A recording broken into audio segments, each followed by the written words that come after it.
According to the judgment of the Oratrice Mécanique de l'Analyse Cardinale, Farina is... Well, what's wrong? What's the Oratrice's verdict? No, the Oratrice also displays a guilty verdict. Isn't that correct,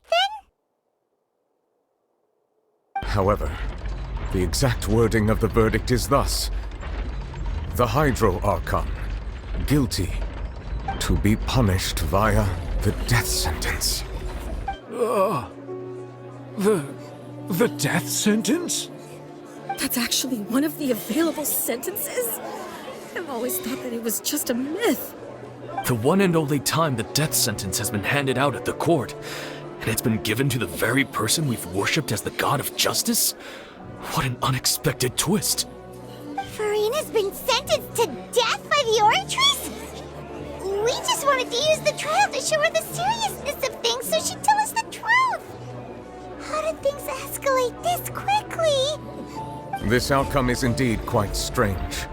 According to Fontaine's current definitions of justice, as well as its recommendations for criminal sentences, is this sentence really appropriate for the crimes that have been committed? Yeah! Even Fauché wasn't sentenced to death by the Oratrice. You know, the real evil mastermind behind the serial disappearances case. Indeed. Not only is Farina's sentence overly excessive, the very point of our trial today was also to prove that Farina has never been the Hydro Archon in the first place. But now, the Oratrice seems to have deliberately invoked the title of the Hydro Archon. What does this mean? Excuse me, if I may interrupt. Is the trial still going? Fremine! Oh, you finally made it. I assume this means you've completed your mission? Mm-hmm. Any mission Father assigns to me will always be top priority.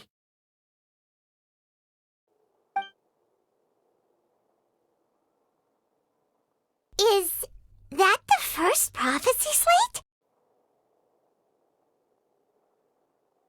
Huh. So the knave privately arranged for Fremine to try and find the missing slate. I looked everywhere and finally found it at the bottom of the sea. It took me a long time to get around some dangerous stretches of water. But has the trial already concluded? Then, doesn't that mean I've come too late? Oh no.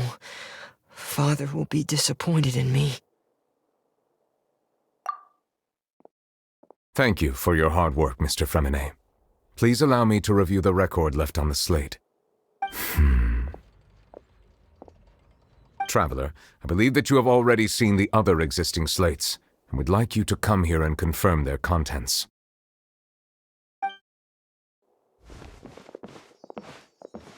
Huh? So what do you see? What is it?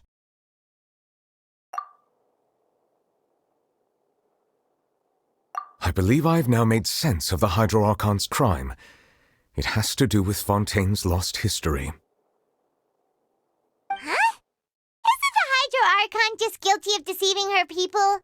Oh, wait, no, that's Farina, and we've already proven that she's not the Hydro Archon. So when you say Hydro Archon, do you mean the real Hydro Archon we've been kinda talking about? In truth, everything that you've encountered in Fontaine up until this point can be traced back to the contents of these stone slates. However, I'm uncertain as to how much sense they currently make to you. Okay, let's try to recall the contents of the other 3 stone slates. Paimon will do her best to help you remember.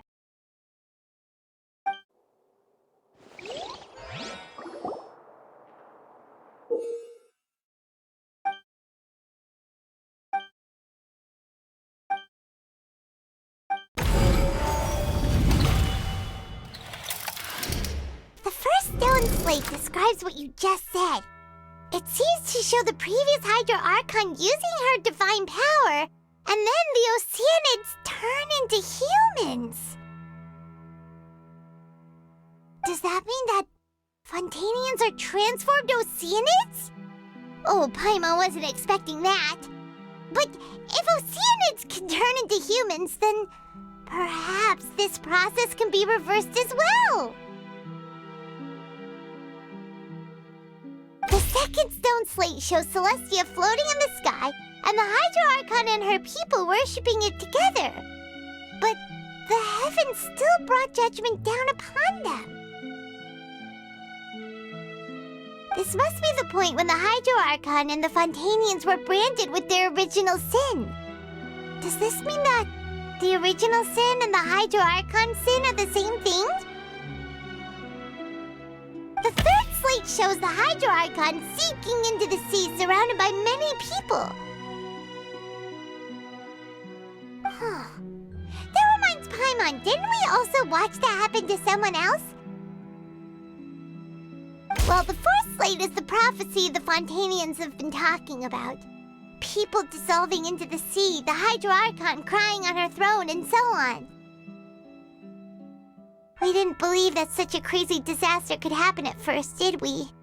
But after that incident, it was just a question of when and not if.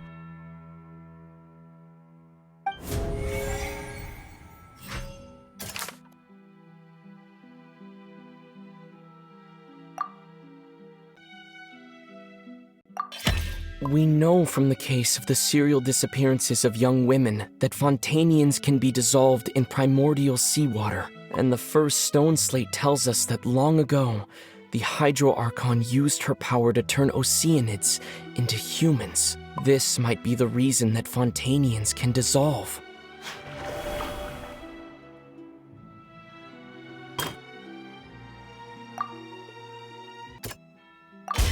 Perhaps what is about to take place has all happened before. The true sin of the Hydro Archon that Nervalette mentioned, and the original sin cast down on the people of Fontaine by Celestia, as recorded on the stone slates.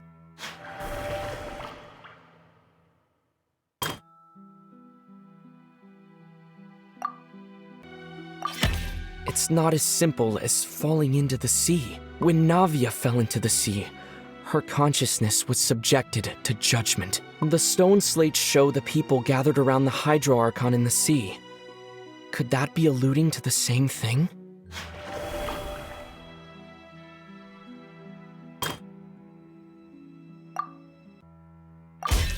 The prophecy from the stone slates found its way into society, but not many people believed it at first. The fortress of Meropide was nearly flooded with primordial seawater, which we know can cause Fontanians to dissolve.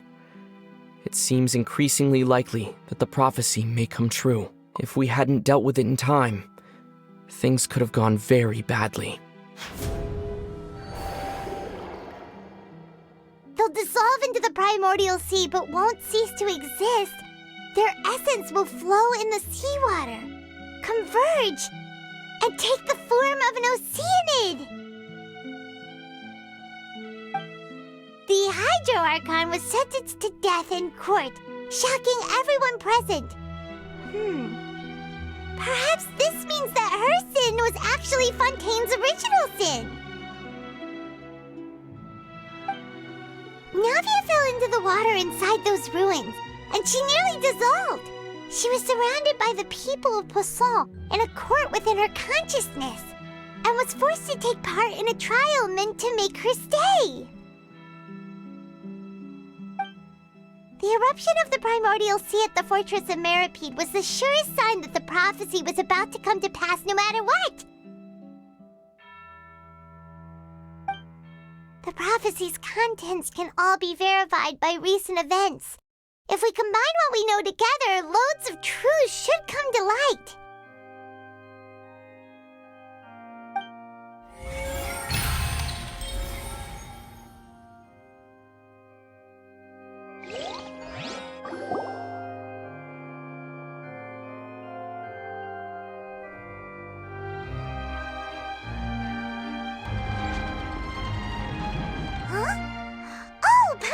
It now, so that's how you can make sense of it. But then it feels like we're going to have to share some truly shocking revelations. Let's hear them. Incredible! Linny, did you hear that? We're not real humans. All Fontanians were originally created by the late previous Hydro Archon, with Oceanids as their basis.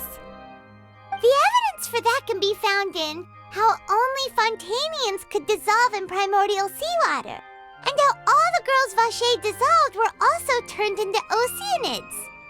Oh, and according to Navia, when she was about to get dissolved, she also saw everyone gathered around for a trial, all of them in the shape of Oceanids. Indeed. Yeah, and it follows from the content of the first slate that she probably angered Celestia by creating humans without prior permission. That could also explain why the Oratrice judged the Hydro Archon to be guilty. It's to account for that ancient sin. The Hydro Archon's true sin was creating us? And yet, after many hundreds of years, the Hydro Archon's creations have turned around to try to judge the Archon within the Opera Epiclese. The twists of history are often the most unexpected of all. Yeah, isn't the image here just like when Navia fell into the sea?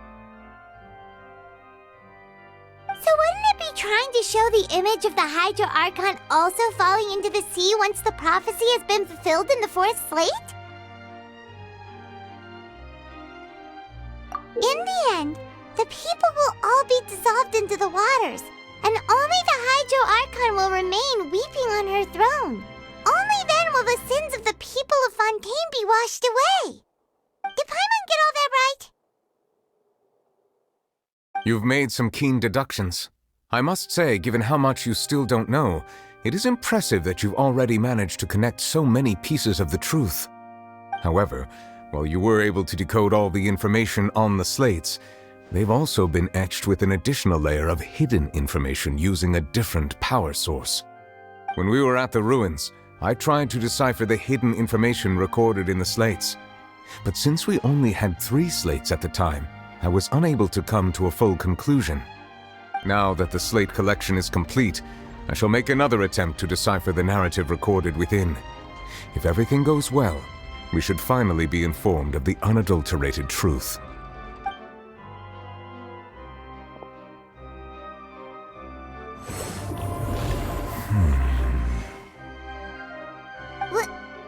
Well? Did you get it? I believe I should share this truth not only with you, but with all the people of Fontaine as well. I will try to briefly summarize it for you.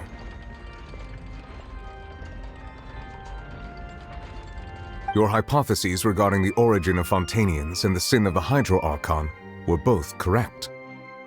In the Fontaine of old, the previous Hydro Archon sensed the yearning of her Oceanid familiars for life on land.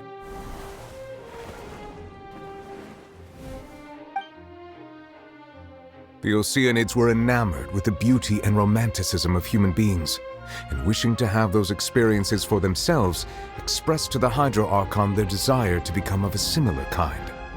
However, even though water as an element is intricately linked with the power of life, the Hydro Archon, as one of the 7, did not possess the authority to create a new form of human life. Not one to give in, she eventually found a way to create permanent humanoid bodies for her familiars by appropriating the power of this planet's primordial sea. She poured primordial seawater into the Oceanids' blood vessels, creating humanoid mimics in the process. But if Fontanians were to ever come into direct contact with water from the primordial sea, the power within their bodies would escape these artificial restraints and return to the sea. As a result, their forms would collapse, and they would be reverted to their original forms as Oceanids. Of course, the Hydro Archon never received permission from the heavenly principles to create a new human race. And thus, the Hydro Archon and all of her creations came to shoulder the original sin of appropriating the power of the primordial sea. That is the true history of how the people of Fontaine first came into being. So we were all Oceanids before we turned into human beings? That's way too much information for me. I think I'm just going to pretend that I never heard a single thing. Wait, but if that's the truth, we can't let the Hydro Archon be sentenced to death. After all, her only sin was creating us. This really might be too much information for your regular Fontanian, but it does answer a lot of our questions. Alas, your hypothesis regarding the third and fourth stone slates was inaccurate. The slates' respective positions are, in fact, correct.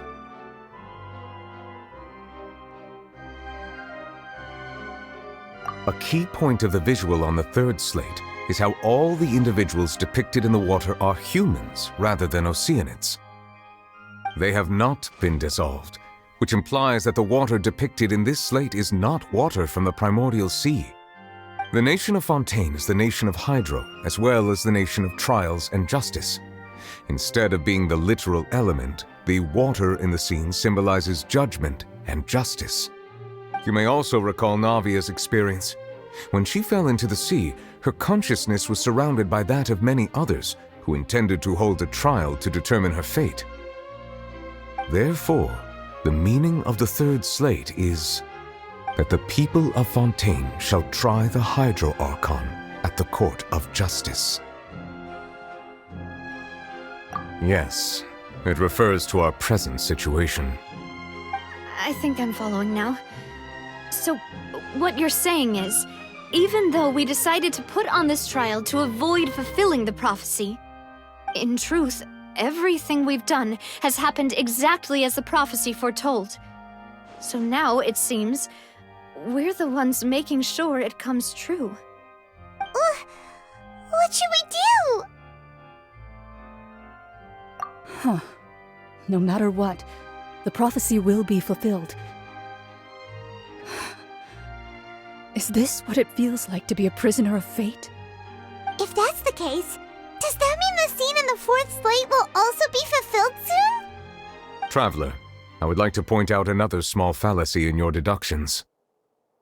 About the fourth slate, you probably thought that the eruption of primordial seawater beneath the fortress of Meripede served as the surest sign that the prophecy was about to come to pass, yes? However, I believe that rather than being a sure sign, that eruption could in fact only be a small warning of something far worse to come. As for the root cause of the catastrophe, I believe you've already encountered it once before.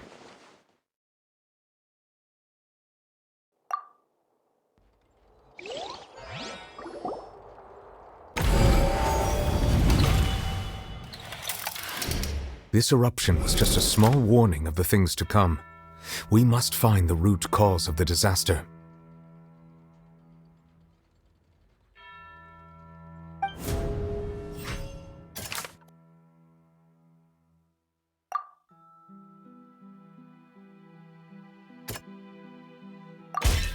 It was both dream and reality. If we're talking about a true culprit, that could only be that thing inside the primordial sea, right?